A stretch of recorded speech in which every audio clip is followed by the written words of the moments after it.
13 दिसंबर को प्रधानमंत्री नरेंद्र मोदी काशी विश्वनाथ कॉरिडोर का करेंगे लोकार्पण। 14 जनवरी तक काशी विश्वनाथ धाम में कई कार्यक्रमों का किया जाएगा आयोजन।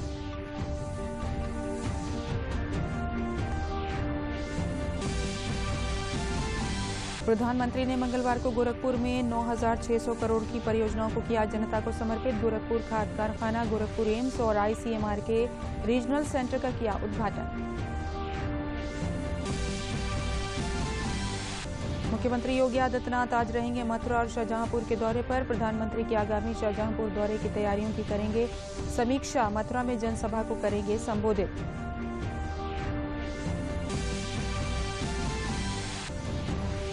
और ओमिक्रॉन की दस्तक के बाद से देश भर में कोरोना के संक्रमण को रोकने के लिए फिर से युद्ध स्तर पर तेजी से काम जारी। एयरपोर्ट और रेलवे स्टेशनों सहित सार्वजनिक जगहों पर बढ़ाई गई निगरानी, टेस्ट और ट्रैक की रणनीति पर जोर।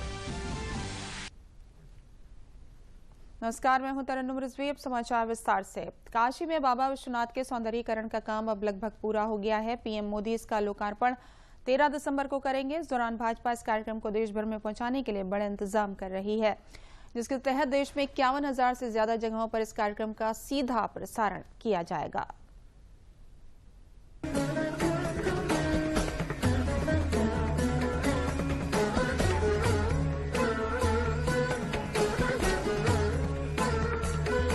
काशी से सांसद प्रधानमंत्री नरेंद्र मोदी का भगवान भोलेनाथ और मां गंगा से विशेष नाता रहा है।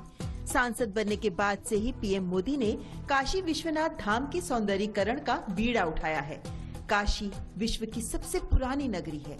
काशी में भगवान भोलेनाथ का जो मंदिर है और उसके आसपास के क्षेत्र का कई वर्षों से पुनर्निर्माण नहीं हुआ था। प्रधानमंत्री नरेंद्र मोदी ने काशी विश्वनाथ धाम के सौंदर्यीकरण का काम शुरू कराया था, जिसका लोकार्पण प्रधानमंत्री के द्वारा 13 दिसंबर को होगा। 13 दिसंबर को काशी विश्वनाथ धाम का लोकार्पण का कार्यक्रम प्रधानमंत्री श्री नरेंद्र मोदी जी के हाथों से काशी में होगा और देश भर से लगभग 3,000 अलग अलग मठों से, अलग अलग संस्थानों से धर्माचार्य, महात्मा, संत, महापुरुष, कलाकार, गणमाननीय उसमें शामिल होंगे। प्रधानमंत्री नरेंद्र मोदी के विजन के तहत काशी विश्वनाथ मंदिर का पुनर्निर्माण किया गया है। उत्तर प्रदेश के गोरखपुर में खाद बनाने का जो कारखाना 1990 में बंद हो गया था, वो फिर से शुरू हो गया है। बीते करीब 3 दशकों में सरकार की उदासीनता की वजह से इसको शुरू करने का काम चालू नहीं हुआ था, लेकिन प्रधानमंत्री मोदी की पहल को साल 2016 में इसको फिर से शुरू करने की जो कोशिश हुई थी वो पूरित हुई है और रंग लाई है। इस कारखाने से पूरे पूर्वांचल के किसानों को खाद की जरूरत पूरी होगी, तो वहीं रोजगार के हजारों अवसर पैदा होंगे। जब गरीब, शोषित, वंचित की चिंता करने वाली सरकार होती है तो वो परिश्रम भी करती है, परिणाम भी ला करके दिखाती है। गोरखपुर में आज हो रहा आयोजन इस बात का भी सबूत है कि नया भारत जब ठान लेता है तो इसके लिए कुछ भी असंभव नहीं है।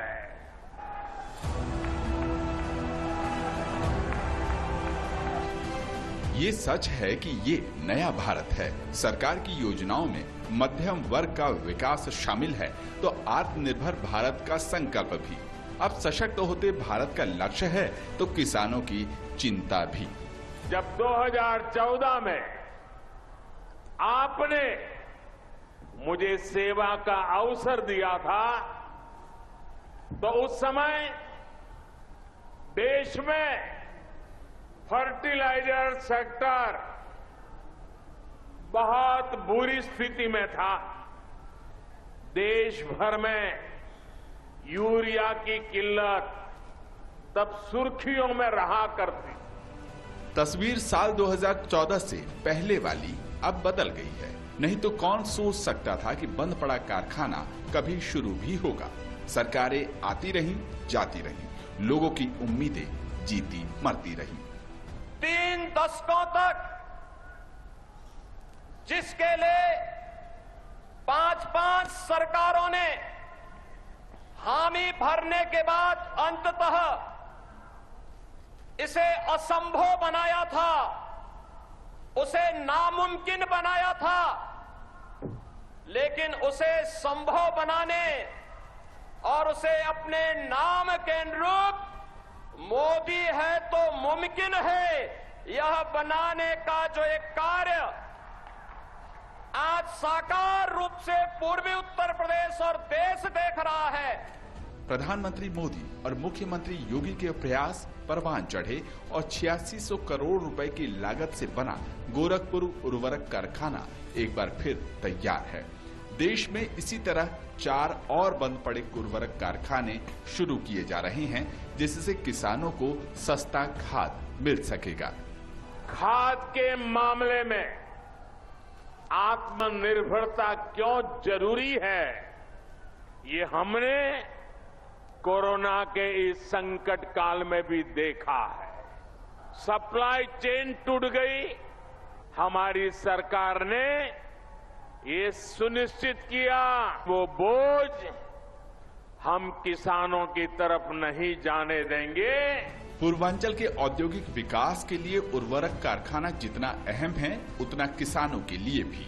खेतों के स्वास्थ्य के बारे में जो है खाद मिलेगी अच्छी, और ये बहुत बड़ा जो है पूर्वांचल के लिए एक सौगात रहा है। जिस फर्टिलाइजर को हम लोग 35 साल से बंद पड़ा हुआ था, उसका शिलान्यास भी उन्होंने किया और यहाँ आकर लोकार्पण भी उन्होंने किया। फर्टिलाइजर का खाद कारखाना भी खुला उनके उत्ती से, नहीं तो कहाँ वो खुल पाता इतना दिन से। सच यही है कि मोदी है तो मुमकिन है। ये मोदी सरकार का दृढ़ संकल्प ही है कि जिस कारखाने का प्रधानमंत्री मोदी ने साल 2016 में शिलान्यास किया था, उसका उद्घाटन भी वे खुद कर रहे हैं।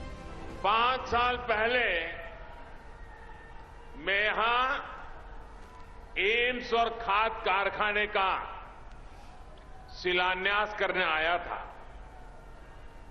आज इन दोनों का एक साथ लोकार्पण करने का सौभाग्य भी आपने मुझे ही दिया है। प्रधानमंत्री के यहां आने से और सौगात देने से उम्मीदों को पंख लगे हैं। लोगों को एक बार फिर से उम्मीद है कि पूर्वांचल अपनी रौनक पाएगा, यहाँ के लोग रोजगार पाएंगे, यहाँ के लोग अच्छा स्वास्थ्य पाएंगे। उम्मीद यही है कि लोगों को वो सभी सुविधाएं मिल सके जो सरकारें वायदा करती हैं। कैमरामैन रामजी के साथ अजय विक्रम सिंह, डीडी न्यूज, गोरखपुर। प्रधानमंत्री नरेंद्र मोदी ने कल गोरखपुर में एम्स का भी शुभारंभ किया। पूर्वी उत्तर प्रदेश के लोगों को इलाज के लिए लखनऊ और दिल्ली जैसे शहरों का रुख नहीं करना पड़ेगा। एम्स के जरिए विश्व स्तरीय चिकित्सा सुविधाएं उन्हें अब गोरखपुर में ही मिलेंगी। देखिए ये रिपोर्ट। गोरखपुर को सिर्फ इसलिए याद किया जाता था कि यहाँ एन्सेफ्लाइटिस कहर ढा रहा था, मासूमों की मौत हो रही थी। सरकारें 2-4 घोषणा के बाद पल्ला झाड़ लिया करती थी, लेकिन साल 2014 में केंद्र में कमान संभाली प्रधानमंत्री मोदी ने और साल 2017 में उत्तर प्रदेश में मुख्यमंत्री बने योगी आदित्यनाथ। लक्ष्य बनाकर काम किया गया और देखते ही देखते एन्सेफ्लाइटिस का दंश कम होने लगा। हमने दिमागी बुखार फैलाने की वजह को दूर करने का पर भी काम किया और इसके उपचार भी। आज वो मेहनत जमीन पर दिख रही है। आज गोरखपुर और बस्ती डिवीजन के 7 जिलों में दिमागी बुखार के मामले लगभग 90% तक कम हो चुके हैं। जो बच्चे बीमार होते भी हैं, उनमें से ज्यादा का जीवन बचा पाने में हमें सफलता मिल रही है। इंसेफ्लाइटिस से 40 वर्षों से लगातार मौतें होती थी, हजारों मौतें होती थी, लेकिन केंद्र और राज्य की सरकारें मौन बन करके इस दृश्य के प्रति केवल तमाशबीन रहती थी। पहली बार गोरखपुर एम्स का शिलान्यास भी 2016 को आदरणीय प्रधानमंत्री जी ने किया और आज लोकार्पण भी प्रधानमंत्री जी के कर कमलों से गोरखपुर एम्स का होने जा रहा है। गोरखपुर सहित पूर्वांचल में स्वास्थ्य सेवाओं को और भी मजबूती देने और सुविधाओं को विस्तार देने के क्रम में प्रधानमंत्री मोदी ने गोरखपुर एम्स का लोकार्पण किया। देश में अब इसी तर्ज पर 16 अलग अलग एम्स बन रहे हैं। प्रधानमंत्री ने कहा कि किसी भी देश के विकास के लिए वहाँ की स्वास्थ्य सुविधाएं सर्वसुलभ और सस्ती होनी चाहिए। ऐसे में मौजूदा केंद्र सरकार देश के हर एक कोने पर एम्स और मेडिकल कॉलेज की सुविधाएं विकसित कर रही है। गोरखपुर का नया एम्स परिसर तकरीबन 1000 करोड़ की लागत में बनकर तैयार हुआ, जिससे पूर्वांचल के बड़े क्षेत्र में लोगों को सीधा फायदा होगा। आज तो ये पूर्वांचल के लिए सौभाग्य का दिन था। एम्स बहुत बड़ी बात है जो पूर्वांचल में गोरखपुर में हम लोगों को मिला, जिसके केवल एम्स केवल दिल्ली हम लोग सपना देखते थे, वो एम्स यहाँ मिला। हम लोग तो मेडिकल स्टूडेंट, हम लोग के लिए तो और अच्छा हुआ। एम्स का देना ये पूर्वांचल का एक बहुत बड़ी उपलब्धि है। एम्स के अलावा प्रधानमंत्री मोदी ने 36 करोड़ रुपए की लागत से बने ICMR के एक क्षेत्रीय सेंटर का भी उद्घाटन किया। ये केंद्र सभी वेक्टर बीमारियों की जांच वैज्ञानिक विधि से करने में सक्षम होगा। साथ ही संक्रामक रोगों की जल्द पहचान कर सकेगा, जिससे पूर्वांचल के लोगों को बहुत बड़ा फायदा होगा। अजय विक्रम सिंह और रामेंद्र के साथ ब्यूरो रिपोर्ट, DD न्यूज। मुख्यमंत्री योगी आदित्यनाथ आज शाहजहांपुर और मथुरा का दौरा करेंगे। मुख्यमंत्री शाहजहांपुर में प्रधानमंत्री नरेंद्र मोदी के 18 दिसंबर को प्रस्तावित दौरे की तैयारियों की समीक्षा करेंगे। वहीं मथुरा के मांड विधानसभा क्षेत्र में जनसभा को संबोधित करेंगे। इस दौरान वो 201.16 करोड़ की परियोजनाओं का लोकार्पण और शिलान्यास भी करेंगे। इस मौके पर सरकारी योजनाओं के लाभार्थियों को प्रमाण पत्र भी दिए जाएंगे। कार्यक्रम में सांसद हेमा मालिनी, ऊर्जा मंत्री श्रीकांत शर्मा, कैबिनेट मंत्री लक्ष्मी नारायण चौधरी, विधायक कारिंदा सिंह, विधायक पूरन प्रकाश मौजूद रहेंगे।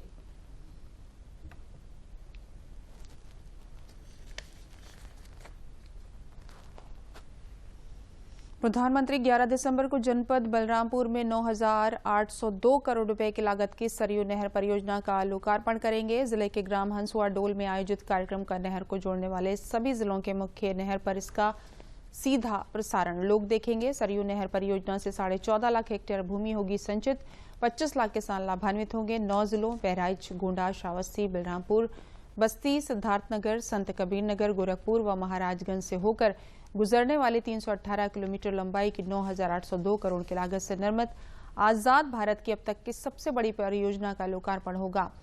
सरयू नहर परियोजना के लिए घाघरा, राप्ती, बाणगंगा, सरयू व रोहिणी नदी को आपस में जोड़ा गया है।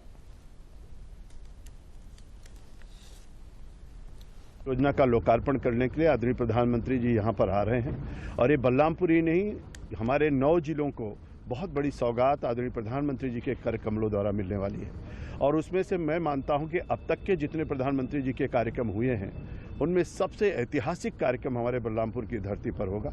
जिस तरीके का उत्साह है, उमंग है, लोगों के अंदर भावना है कि हर खेत तक जिन्होंने पानी पहुंचाया है उनको देखने के लिए, सुनने के लिए, आभार व्यक्त करने के लिए हमारे गोंडा, बलरामपुर, बहराइच और श्रावस्ती के लोग यहाँ पर आने वाले हैं। एक अपार जनसैलाब यहाँ पर उमड़ेगा और आदरणीय प्रधानमंत्री जी के करकमलों द्वारा जब इस महान परियोजना का लोकार्पण होगा जो बरसों से नहीं हो पाया, 71 और 72 से चलने वाली परियोजना 2021 में पूर्ण होकर के आदरणीय प्रधानमंत्री जी जब जनता जनार्दन को इसको समर्पित करेंगे तो मैं इस राष्ट्रीय परियोजना के माध्यम से पूरे भारत के अंदर एक बड़ा संदेश जाने वाला है। बुंदेलखंड के जनपद हमीरपुर में केंद्रीय शिक्षा राज्य मंत्री अन्नपूर्णा देवी ने डाक बंगले के समीप बने अटल परिपथ का निरीक्षण किया। इसके बाद जनपद हमीरपुर के ऐतिहासिक एवं पौराणिक एवं आध्यात्मिक स्थलों के भ्रमण के उपरांत भारतीय जनता पार्टी नवीन कार्यालय में अपेक्षित पदाधिकारियों के साथ बैठक की। इस बैठक में केंद्रीय शिक्षा राज्य मंत्री ने आगामी 2022 विधानसभा चुनाव में ज्यादा से ज्यादा सीटों पर जीत हासिल करने को लेकर कार्यकर्ताओं से चर्चा की।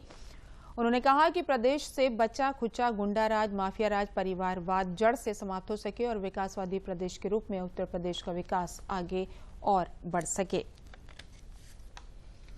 और हमीरपुर जिला में कार्यकर्ताओं के साथ बातें हुई, बैठकें हुई और आज उत्तर प्रदेश की स्थिति को अगर हम देखें तो बिल्कुल 2017 के पहले का उत्तर प्रदेश और आज के उत्तर प्रदेश में काफ़ी अंतर है।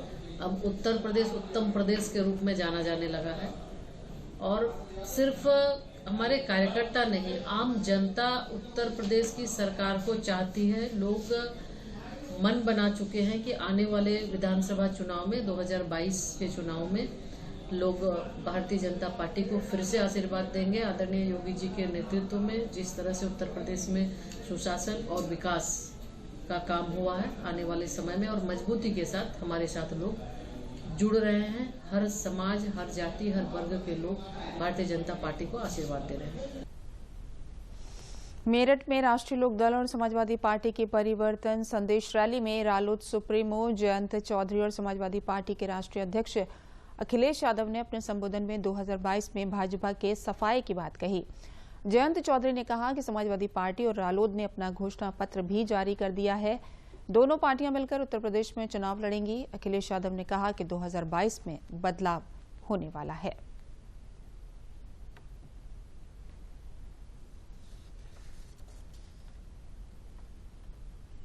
समाचारों में आगे बढ़ने से पहले लेते हैं एक विराम।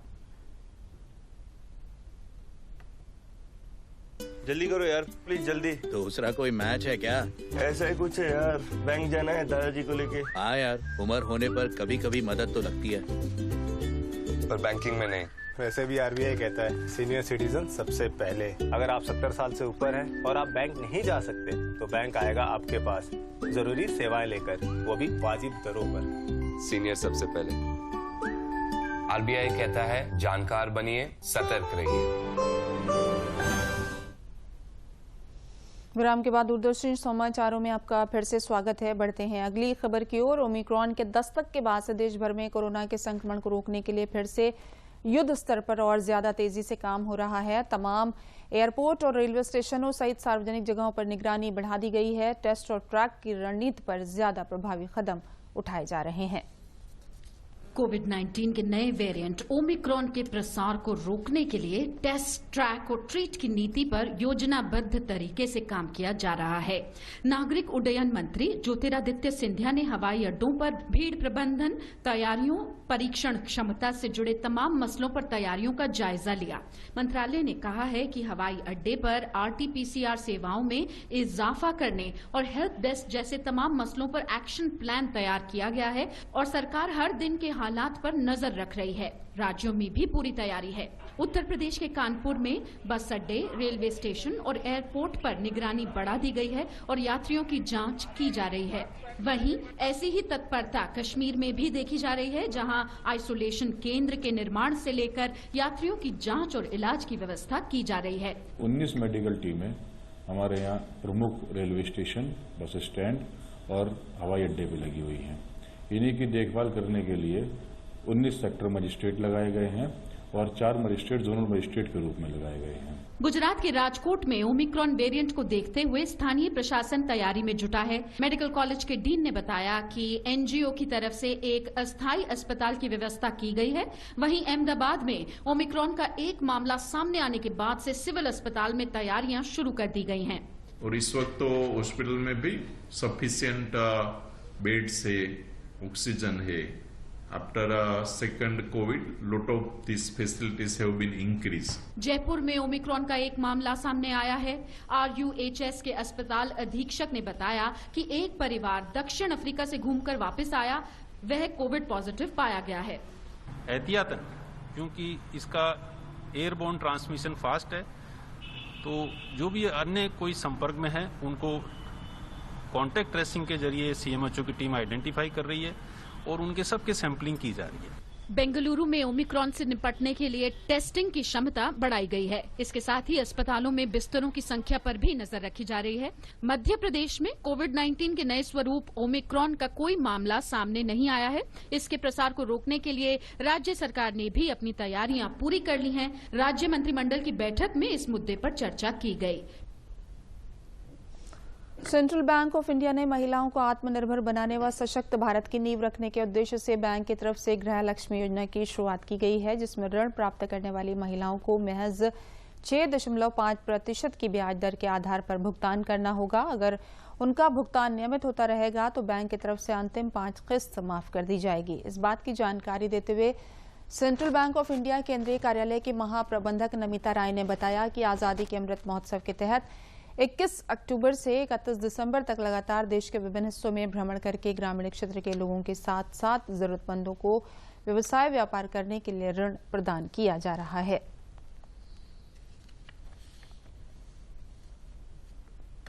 जनपदों में हम जा रहे हैं, वहाँ पे ये क्रेडिट आउटरीच प्रोग्राम कर रहे हैं, जिसमें रिटेल, एग्रीकल्चर, एमएसएमई इन क्षेत्रों में हम लोन दे रहे हैं।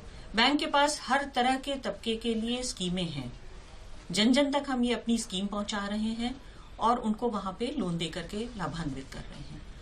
अभी हमने ग्राहकों की सुविधा के लिए मिस्ड कॉल फैसिलिटी शुरू की है, जिससे ग्राहकों को परेशानी ना हो, और इसमें वो मिस्ड कॉल करके हमारी लोन की स्कीम के बारे में जानकारी प्राप्त कर सकते हैं, डिपॉजिट की स्कीम के बारे में जानकारी प्राप्त कर सकते हैं, सोशल सिक्योरिटी स्कीम्स के बारे में जानकारी प्राप्त कर सकते हैं, और उसके बाद उनको जो भी उनकी जरूरत है उसको पूरा किया जाएगा।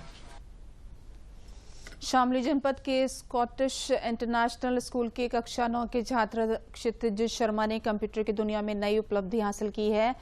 लॉकडाउन में ऑनलाइन क्लास चलने और गरीब बच्चों के पास मोबाइल, लैपटॉप न होने के कारण उनकी पढ़ाई नहीं हो सकी। क्षितिज को बहुत से बच्चों के बारे में ये मालूम हुआ तो उन्होंने गरीब बच्चों की पीड़ा को समझते हुए मात्र 3 से 4 हजार की कीमत में एक पीसी बनाने का काम किया। अटल टिकरिंग लैब में क्षितिज ने ये प्रोजेक्ट तैयार किया है। इस प्रोजेक्ट को अप्रूवल के लिए नीति आयोग और इंस्पायर अवार्ड अहमदाबाद भेजा गया है। अप्रूवल मिलने के उपरांत इसका प्रोडक्शन शुरू किया जाएगा। अटल टिकरिंग लैब के प्रभारी इंजीनियर हिमांशु सैनी ने बताया कि इससे छात्र छात्राओं और लोगों को भी काफी लाभ मिलेगा। प्रधानमंत्री श्री नरेंद्र मोदी जी की एक बहुत अच्छी पहल है और मैं तो ये कहूँगा कि हर स्कूल को अटल टिंकरिंग लैब मिलनी चाहिए। बहुत सारे बच्चे वहाँ काम करते हैं और बहुत सारी चीज़ें नई नई टेक्नोलॉजी की उन्हें सीखने को मिलती है। जैसे क्षितिज ने प्रोजेक्ट बनाया है, बहुत बढ़िया प्रोजेक्ट बनाया है बच्चे ने, और 3 से 4 हजार रुपये इसकी कीमत रखी गई है। हमने इस प्रोजेक्ट को अटल इनोवेशन मिशन नीति आयोग में भी भेजा हुआ है। जैसे ही वहाँ से अप्रूवल आ जाएगा तो हम लोग इसका प्रोडक्शन भी स्टार्ट करने वाले हैं। आज के टाइम पे 10 हजार रुपये से नीचे आपको मोबाइल नहीं मिलने वाला है। 20 हजार रुपये का लैपटॉप आता है। इसमें आप दोनों चीज़ों की फैसिलिटी बच्चे को मिल सकती है। अगर जहाँ तक मुझे लगता है कि बच्चा अगर इस लैपटॉप को, पॉकेट पीसी को ले लेता है, वो कहीं भी इजीली उसे लेके जा सकता है। पावर बैंक से इसे चला सकते हैं, मोबाइल चार्जर की हेल्प से चलाया जा सकता है। और इसकी कॉस्ट जैसा मैंने आपको बताया कि 3 से 4 हजार रुपये रखी गई है। एक बच्चा इसे आराम से खरीद सकता है। पिछले साल लॉकडाउन की वजह से ऑनलाइन क्लासेस चली। अब ऑनलाइन क्लासेस में कई गरीब बच्चे ऐसे थे जो लैपटॉप्स और फ़ोन को अफोर्ड नहीं कर पा रहे थे। तब मेरे दिमाग में आया कि क्यों ना एक ऐसा पॉकेट पीसी बनाया जाए जिसकी मदद से वो अपनी ऑनलाइन क्लासेस अटेंड कर सके, क्योंकि उनको भी शिक्षा का पूरा अधिकार है। तो मैंने एक पॉकेट पीसी बनाया। इस पॉकेट पीसी में हमने रेस्बियन सॉफ्टवेयर, रेस्बेरी पाई माइक्रो कंट्रोलर और पाइथन लैंग्वेज से कोडिंग करी है। इसमें रैम 4 GB की है और हार्ड डिस्क में चिप 32 GB क्लास 10 की लगी हुई है। इस चिप का फ़ायदा ये है कि आप इससे डेटा प्रोसेसिंग बड़ी जल्दी कर सकते हैं। इटावा में पहली बार राष्ट्रीय ग्रामीण आजीविका मिशन से जुड़ी समूह की महिलाओं ने स्ट्रॉबेरी खेती की शुरुआत की है। स्ट्रॉबेरी भारत की बागवानी में एक नया फल है। इसे अपनाकर महिलाएं अच्छी कमाई कर सकती हैं। स्ट्रॉबेरी की रोपाई सितंबर से नवंबर के मध्य में की जाती है। इस खेती से महिलाओं को स्वास्थ्य पोषण के साथ साथ आर्थिक उन्नयन होगा। उपायुक्त ब्रजमोहन अम्बेड ने कहा कि विकासखंड जसवंत नगर के ग्राम नगला भीकन में समूह की महिलाएं स्ट्रॉबेरी की खेती पर नवाचार कर रही हैं। उन्होंने कहा कि जब महिलाएं आर्थिक रूप से स्वावलंबी होंगी तो परिवार और समाज भी सशक्त होगा। ग्रामीण क्षेत्र में गरीबी उन्मूलन एवं आर्थिक सशक्तिकरण से महिलाएं सशक्त हो रही हैं। इन्हें विभिन्न आर्थिक गतिविधियों से जोड़ा जा रहा है। पारंपरिक तरीके से यहाँ पे जो खेती होती थी, कृषि होती थी, उससे हट करके इनको कुछ कराएं। हमने इस के अंतर्गत ऑफ सीजन वेजिटेबल्स की खेती सफलतापूर्वक इंट्रोड्यूस कराई और जो आज काफ़ी दीदियों के द्वारा यहाँ पे की जा रही है।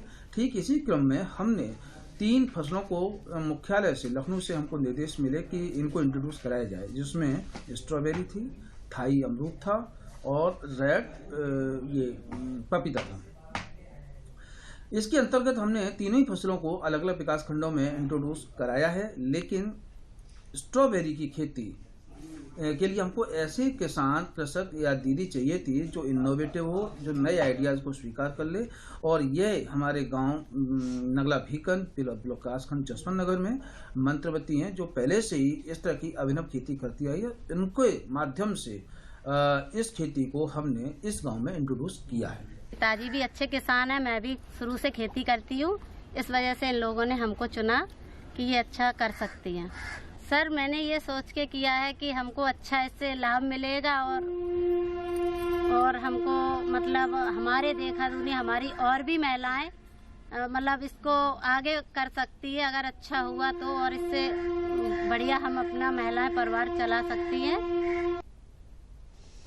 जनपद कानपुर देहात के सरला देवी महाविद्यालय की छात्राओं ने नुक्कड़ नाटक का आयोजन कर लोगों को यातायात के नियमों के प्रति जागरूक किया। उन्होंने न केवल लोगों एवं वाहन चालकों से नियमों का पालन करने की अपील की, बल्कि उन्हें सड़क सुरक्षा के नियमों से भी अवगत करवाया। इसके बाद बच्चों ने नुक्कड़ नाटक के माध्यम से यातायात सुरक्षा नियमों को युवा बच्चों के अपने जीवन में अपनाने के लिए प्रेरित किया। इस अवसर पर संबोधित करते हुए जिलाधिकारी जेपी सिंह ने कहा कि बच्चे यातायात के नियमों का खिलवाड़ न करें, बल्कि यातायात के नियम अपनाकर अपने जीवन को सुरक्षित बनाएं।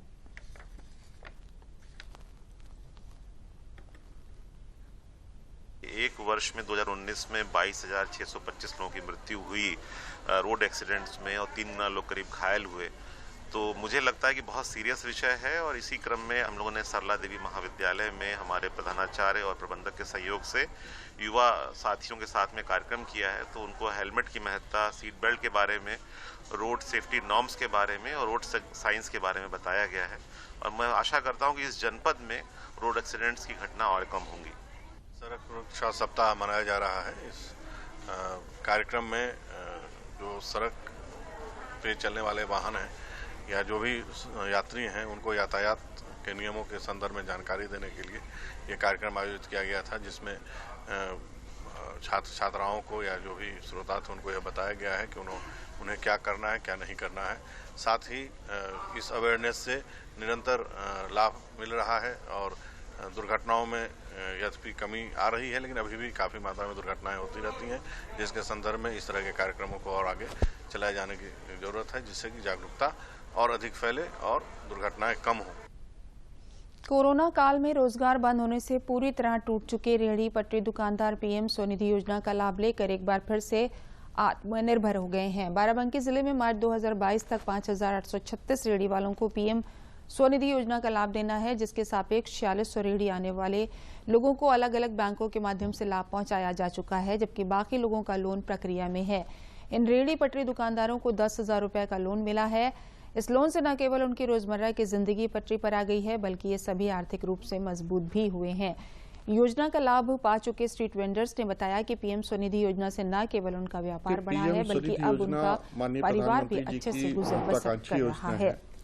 और जिसके अंतर्गत जो हमारे स्ट्रीट वेंडर्स हैं, फेरी वाले हैं, रेहड़ी वाले हैं, इनको 10,000 रुपये तक का लोन बगैर किसी गारंटी के दिया जाता है। इसमें वो सीधे अपना रजिस्ट्रेशन हमारे जो भी नगर पालिका या नगर पंचायत है वहाँ जाके करा सकते हैं और उसको हम सीधे फिर बैंक भेज देते हैं, जहाँ से उनको 10,000 रुपये का लोन प्राप्त हो जाता है। जनपद बाराबंकी को जो है वो मार्च 2022 तक 5836 स्वनिधि के जो हमारे ये रेहड़ी वाले हैं, इनको हमें स्वनिधि का लाभ देना है, जिसके सापेक्ष हम लगभग 4600 लोगों को अभी तक बैंकों के माध्यम से, विभिन्न बैंकों के माध्यम से लाभ पहुंचा चुके हैं और शेष प्रक्रिया में है।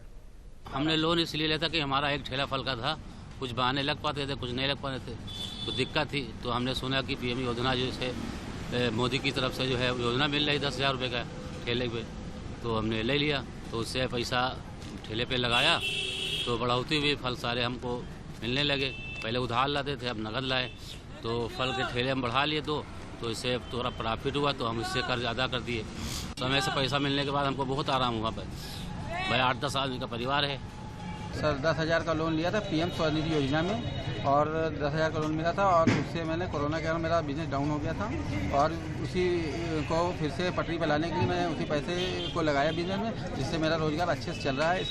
इसके लिए पीएम मोदी जी का धन्यवाद। पहले हम सब्जी काम करते रहे, जब लॉकडाउन लग गया इसके बाद बहुत दिक्कतें होने लगी। जब देखे इसमें पर दिक्कत परेशानी तो फिर 10,000 एक भैया हमारे वहाँ टौनरी मिला रहा, तो कह लगा 10,000 का लोन करा दे। लोन कराए के बाद अपना काम तो कॉस्मेटिक की दुकान खोल कर बैठ गए, आगे सब्जी की दुकान खोल लिए और उसमें पूरी बाकायदा कर दिए। उसके बाद हमका छाता मिला, एक तौलिया मिली, फिर 20,000 वाले फार्म भरे। अब वो दूसरा किस्त हमका जमा करना हर महीने। काम हमारे बढ़िया, बहुत हमारे पहले से सही है। इसी के साथ समाचार समाप्त हुए। नमस्कार।